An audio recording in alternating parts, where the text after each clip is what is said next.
Hey guys, how's everyone doing? Excuse my hair, I've been growing it for a couple of months and I think it's still going through shock from not being a buzz cut. My clippers died on me, the same ones I'd had since the pandemic, they died on me. So no more army haircuts for a while. See what happens. Uh, so I got some books. Actually wasn't planning on loading anything this summer. I was going to kind of coast through it and read and kind of wait for some Kickstarters to kick in, but I could use a little YouTube therapy. Um, just real quick, I'll condense a story of the strangest case of eBay I've ever experienced. I'll try to keep it about 2 minutes, but uh, I bought some pretty rare books off a seller who I've had good communication with. And let me just start up front and saying that I have nothing negative to say about this seller. I think they're great. So, but the seller lives in a very specific, very small town, and bear in mind the books I was buying are extremely rare. Um, and he put a 3-book lot together for me and listed them for me so I could just buy them all in one bundle. And these books are almost like so kind of rare that people don't even know what they are. So they're a little bit of a tough sell, but I was glad to find them, and they shipped them to me. And about a week later, I got into communication, and there had been a extreme weather elements going on in this town. So there was figure it was probably because of that. But then some more time goes by, and the books don't move from this town, from the very post office from which they were sent. Well, it turns out that, I was like, okay, well, I guess I might not be getting those, so I'm going to see who else might have them. And I found a seller that, by pure coincidence, had all 3 of the same books. And so I start watching them, and lo and behold, I start getting offers, but they're terribly misnamed. Like the person, their shop is like a lot of like yard sale, like kind of like junky stuff, like yard sale, like stuff you'd salvage. They had like these really rare books, and they didn't have them titled right. So I had to like confirm it. Is this what they are? Yeah, they're great, and I keep lowering the prices so they're gonna sell fast. Okay, well, they don't know what they are. They don't have anything remotely like this on their store. And then I look at the town, and they're from the exact same town the original seller I bought these books off of sent them from. I got a little suspicious. I started talking with the guy. I had to assure him that I believed the original seller sent the books. 100% feedback, really good communication. These books were shipped from the same town, and it kind of hit me that this new seller somehow got a hold of the books that were sent to me, and they listed them on the same selling platform. And I thought, that's too outlandish. No one would be that foolish to intercept an eBay package going from the seller to the buyer and then list them on eBay themselves. But indeed they had. I did a little detective work, and I did some extreme zooming and confirmed identical damage on some of the books. So long story short, the seller is looking into it. The seller is in a very good position. The original seller, to me, is in a very good position. The line of work that they're in would allow them to find out more. But, it's difficult to prove. It comes out to about the tune of $100. I've told the seller, don't worry, but it has kind of slowed me down with my online buying. It's the strangest thing. And this new seller keeps offering me the books lower and lower because they're like, well, I got this stuff and it's not selling. I thought it was going to be good, quick cash. And I'm not going to buy them. They're stolen books, but it's just really weird. And the original seller can't believe I was able to suss this out. It's been very difficult to prove, and we've compared the pictures and they're the same books. Just like fingerprints, comic books have paper DNA.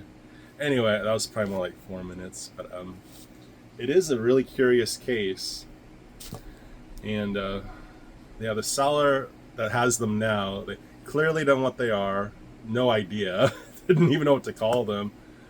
So it's just been weird. It's slowed me down, but I still buy stuff every now and then. So I'm going to open up some stuff, just do a little hangout video. Thanks for everyone who watched that. It wasn't an outtakes video, but I tried to touch up some sound on some old Riggs Valiant clips, so I thought it would be cool to share that.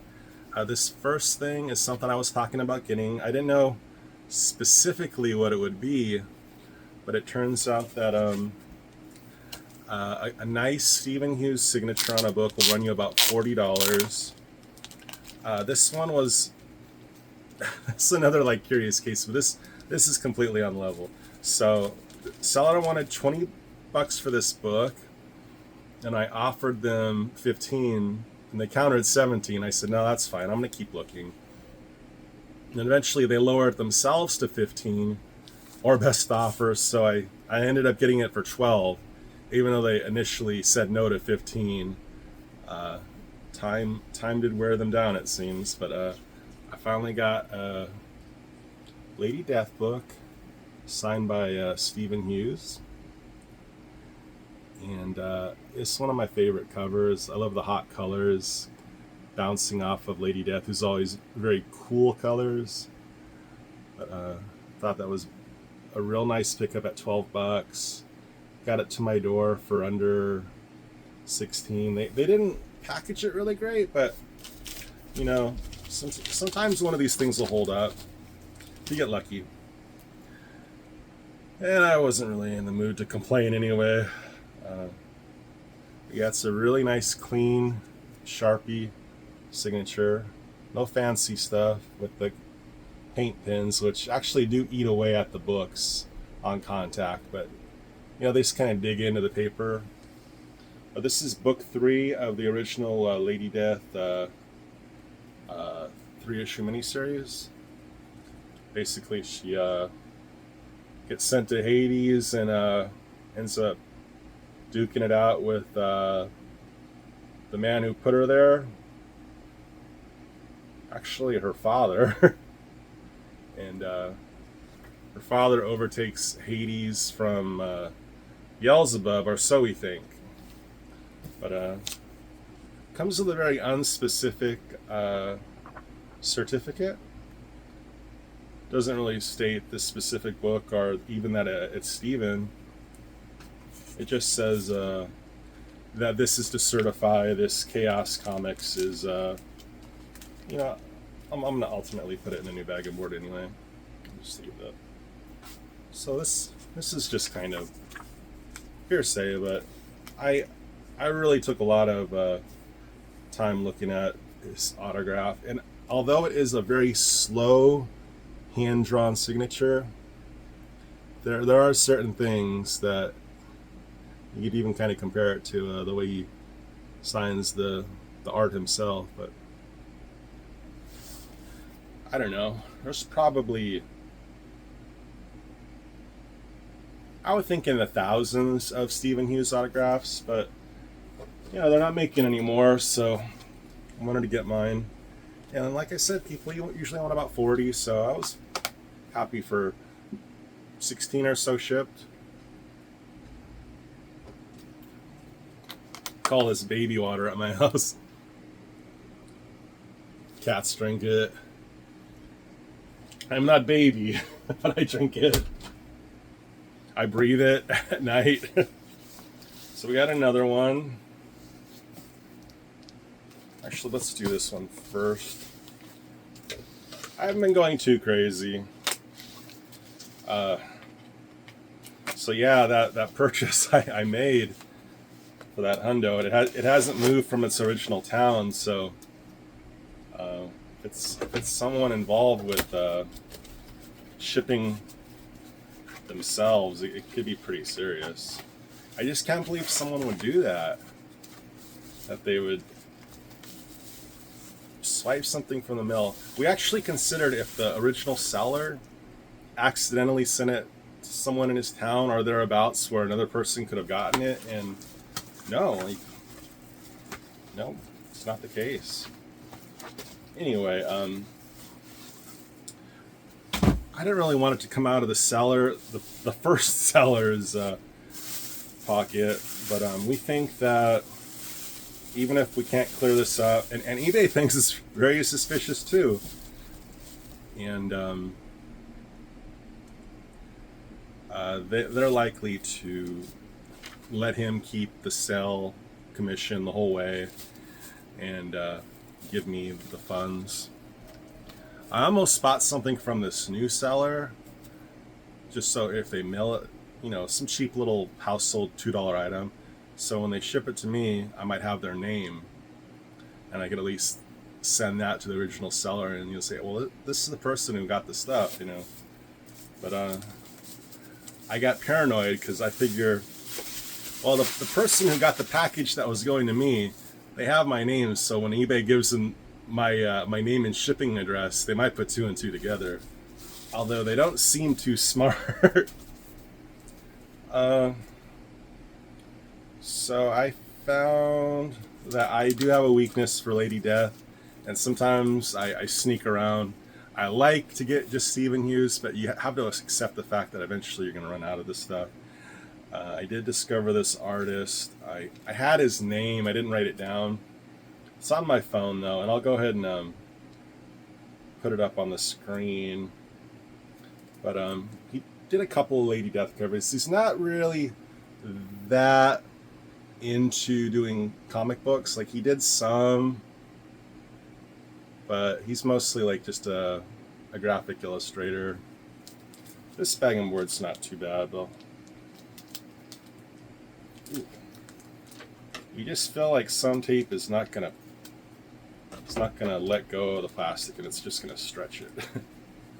Anyway, this is a Chaos comic, but I thought that was a really nice cover. I mean, there's only one Hughes, but it's pretty cool. And he did a couple of other covers for this little run. It's got quite the name too. It's called Dark Passage, but let me see.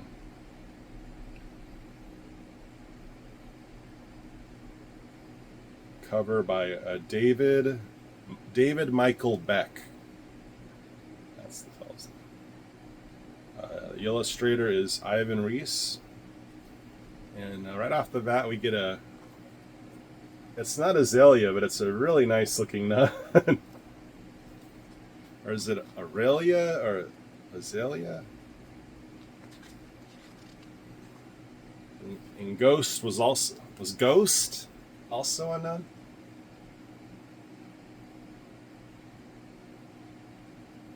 Yeah, Dark Millennium. This is from March 2000. So this was still when it was Chaos Comics. So the reason I actually got that, because I probably wouldn't have just gotten that, but I was buying from the seller because I won something in auction, and truth be told, this probably shouldn't have been going to auction in the first place. It started off at $10 and it ended at $10. I'm pretty sure the seller could have just listed it at $10 and couldn't have gotten hurt that bad. I mean, I understand they tried to see it get bid up, but there's comparable copies on eBay for 12 or 15, so it's not really like I was going to go into a bidding war with someone. I mean, it's a $10 book. But this Batgirl cover, and I understand that this Batman and Robin, the Boy Wonder, Frank Miller and Jim Lee. I understand it's not the greatest Batman story ever told, but I always like this cover. There's another one of I think it's a Black Canary cover. It's kind of nice. But this drawing of Batgirl reminds me of someone at work, so you know, it has a real life reference to me, so it's kind of nice. Freckles and everything. Uh, and Frank's one of the only guys I know that could do a better cover than Jim Lee. So, oh, we're sliding. Here's Canary right here.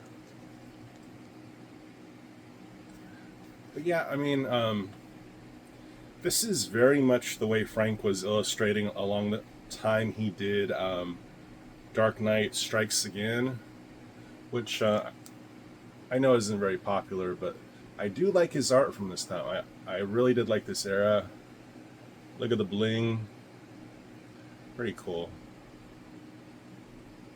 More blinged. And you could tell he learned a lot from drawing Sin City by this time. So happy to get that one. Like I said, you know, I didn't rob anyone. Like, I really think it's a $10 book. Maybe even less. It could have been that I overpaid. I think I saw copies for about 10. And I had to wait like a 9-day auction. Like, he was really going for it. 9-day auction. Yeah. I had to grind it out for a week and a half. Okay. So at this point, I'm 2 books in. You know, I'm kind of in bed with this deal.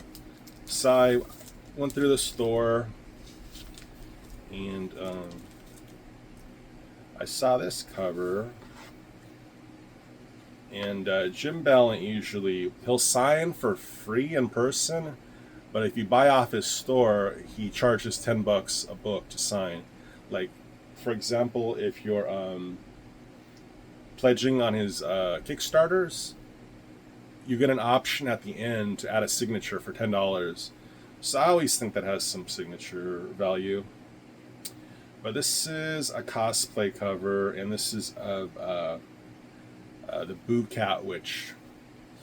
And I'm not too big into cosplay covers, but I do like the Boo Cat Witch quite a bit. And this is on issue 108. Really nice gold Siggy. And I don't even remember what 108 was about. Or what the other covers were like. Okay. Nice full back board too.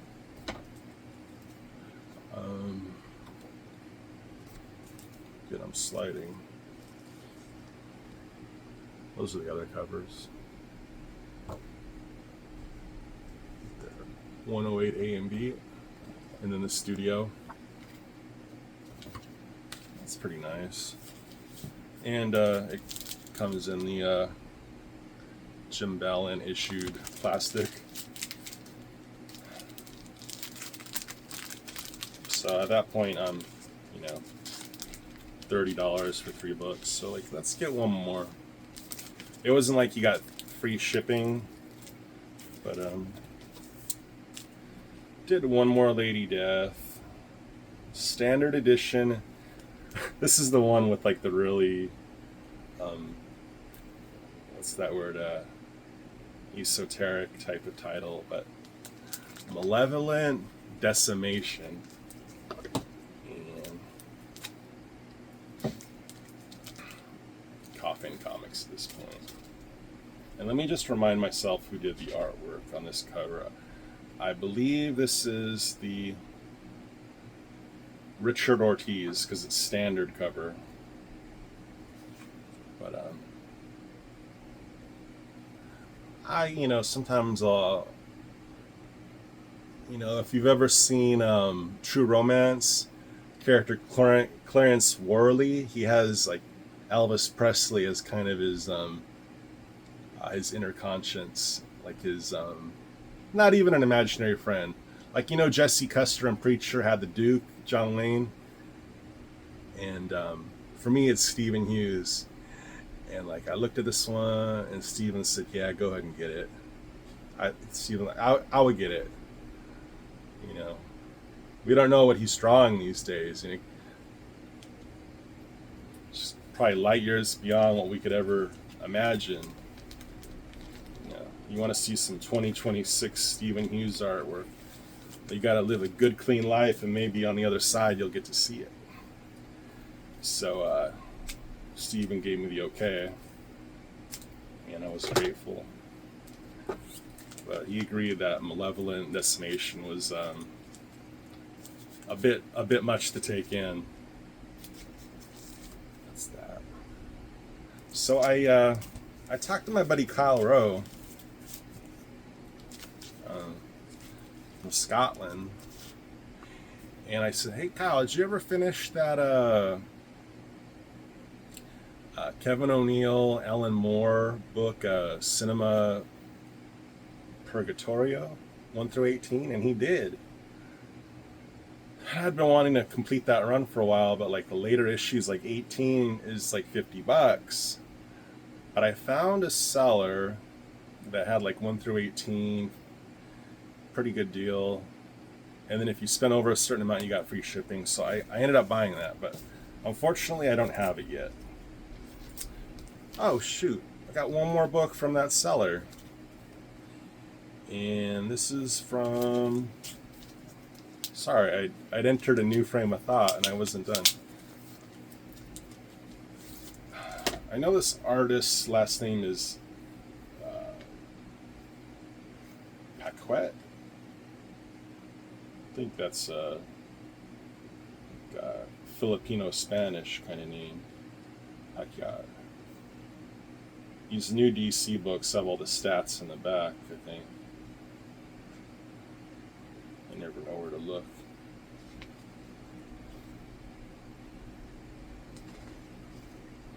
So, cover.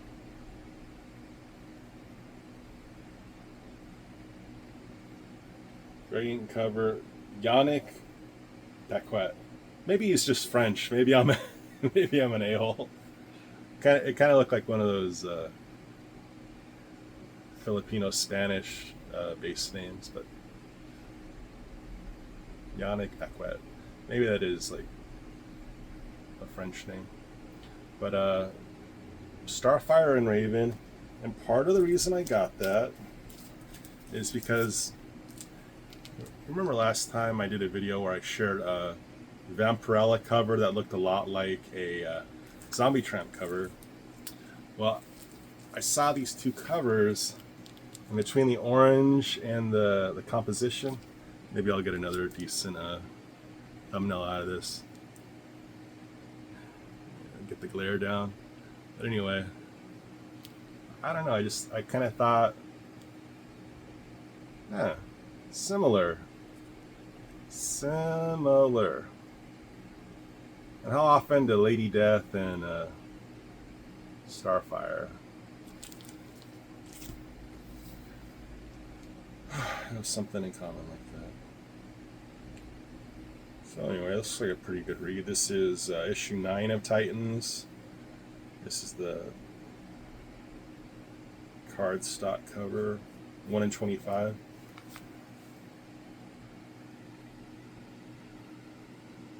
It's kind of the best book I got out of that deal.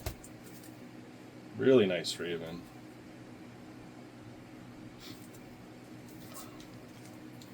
But yeah, that story about that book, I told it to Kyle Rowe, and he was like, "That is no, actually, Big Elbow Cement. That sounds like a comic book in itself."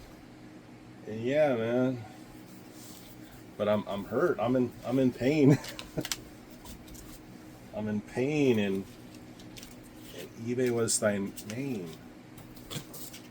I don't know.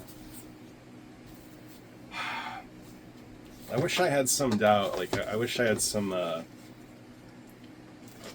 nagging voice that said, it could be coincidence. Maybe all the books got damaged that same way. But dude, this is really weird. Anyway, bought some Street Fighter books, and they're like, Rig, what's up with Street Fighter books? Like, dude, just play the video game. Street Fighter is comics to me. I haven't gamed since '97. I got a little brother that loves the game, and he keeps me like kind of in the know. But yeah, to me, Street Fighter. Well, I do love Street Fighter 2. I will play some Street Fighter 2 in the arcade or however it's played. But Street Fighter's comics. Yeah. Yeah. Street Fighter comics, man. So anyway, Image made Street Fighter comics for a very... I'll always keep these. When sellers send you stuff like this, always keep that, because this is usually a magazine bag. And magazine bags are good to have. And the reason I know this is if you ever have a magazine that you like and you don't have a magazine bag, you'll very quickly realize how good magazine bags are to have. And you like think, Rick, I don't collect magazines, man. Next time I get a magazine bag, I'm going to crumple it up and throw it away. Believe me, my friend, the second you do that, a magazine that you'll want to protect will come into your person. Believe me, I'm almost 47 years old. I have a little wisdom. Oh, man. All right. Oh, jeez. All right. So, Street Fighter Image Comics. I didn't really know about this. Not that much. But there was a short period of time before Udon got the license. Here's issue 1. And these, I'll tell you, were $40. But it's not cheap liking Street Fighter comics. This is a really nice cover. This is by the guy who did some Gen 13 bootleg covers. That's cute. I've really come along with Cammy. I wasn't always a Cammy fan. I always liked the brunettes, so I was like going for Chun, but Cammy's kind of like found her way into my heart over the years. What's this artist's name? I can't remember it. It's not Warren Lau. Something Warren? It's one of these American Caucasian guys that can just draw manga like he's from the other side of the planet. And he doesn't even draw them in reverse.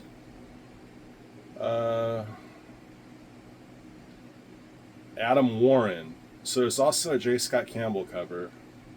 Adam Warren. Yeah. So I almost bought this one at one point. So for a little while, I've been kind of like flirting with Street Fighter Image comics. Okay, so we'll do some tape.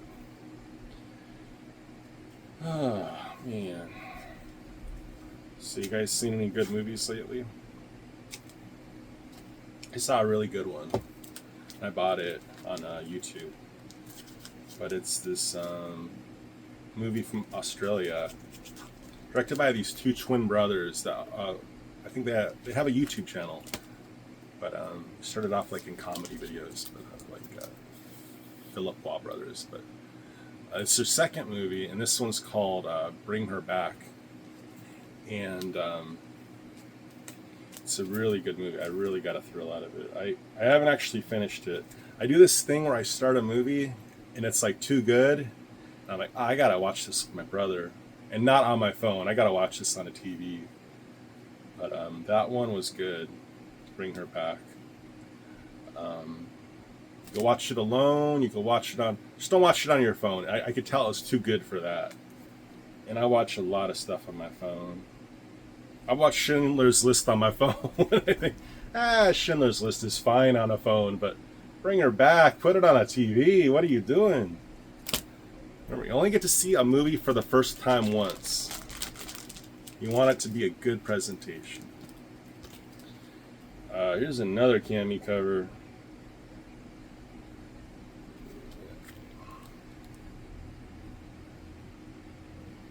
I guess a lot of people like Cami. British accent and everything. She's also kind of a baddie, I guess. It's issue 4.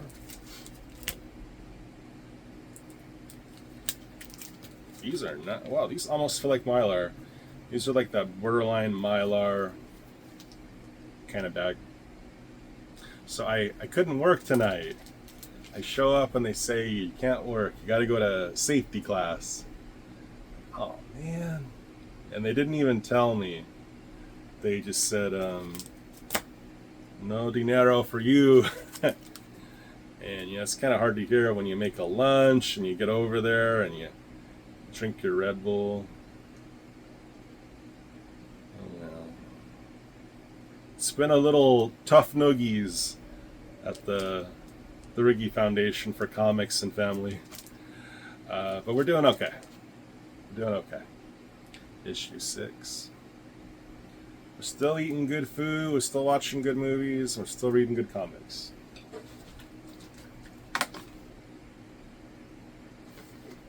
I read my first Junji Ito. It was that one with the cats, called Yan and Mu. I highly recommend it.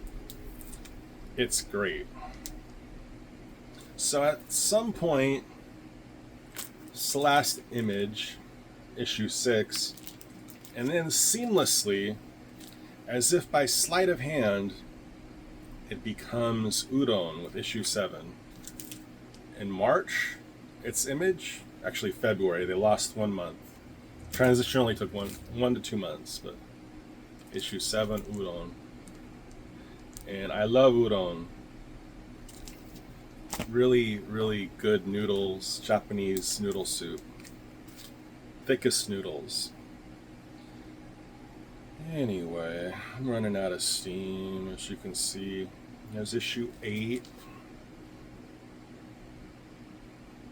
We got Tomahawk, the Jamaican kickfighter guy, the Bruce Lee guy in Cami.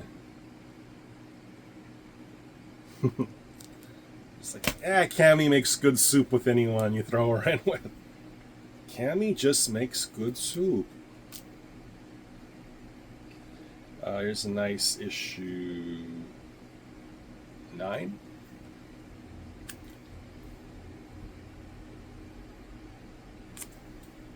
And here's issue 10. This is like the original run. There was the Malibu Comics Street Fighter, but for a long time. Wow, this is only Street Fighter's 15th anniversary.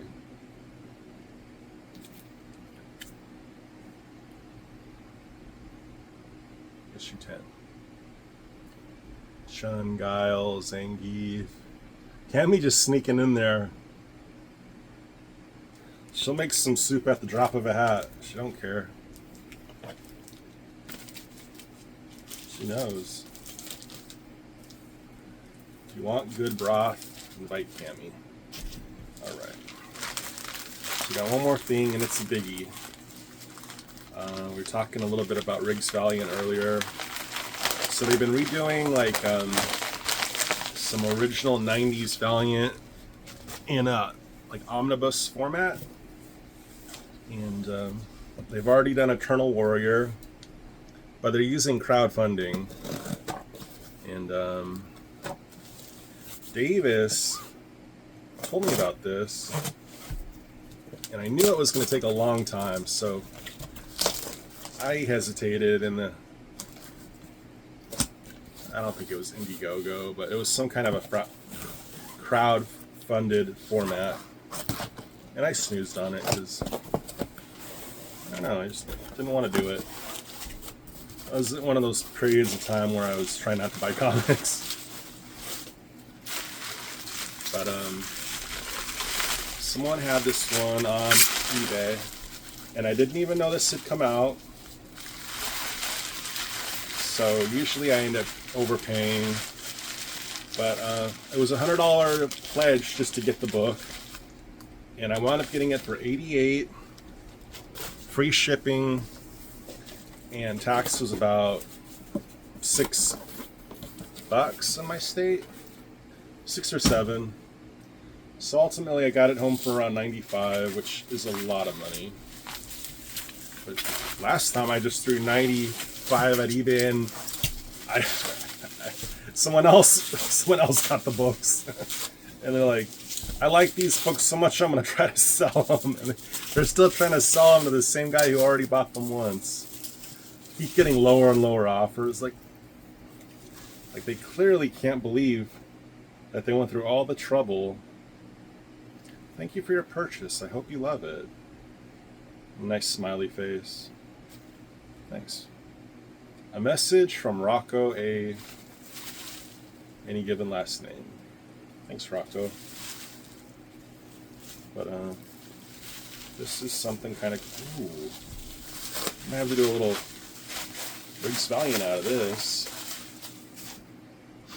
But this is the Harbinger Classic Omnibus.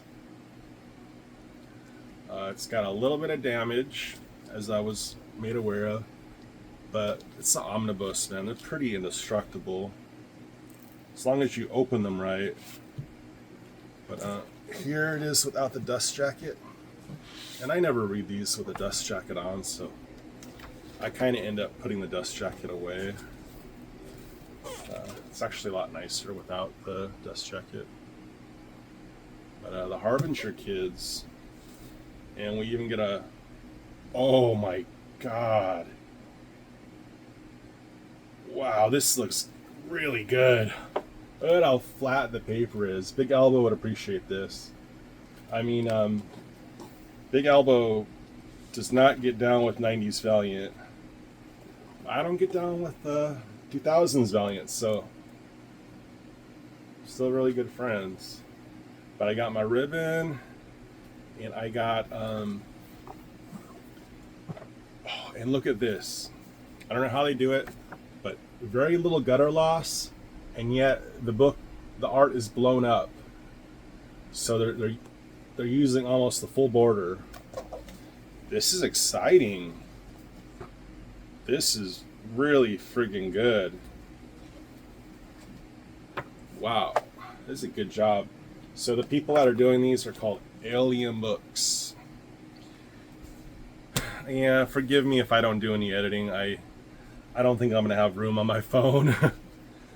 I'm gonna like put this into a program and they're gonna already say, too much space. So I'm gonna sign off before it gets awkward. Thank you for watching. Hopefully we get that good thumbnail, but we probably won't. We'll probably just get any old thing. Me looking off to the side or something, looking dumb. But goodbye, and really excited about this. Thanks for watching.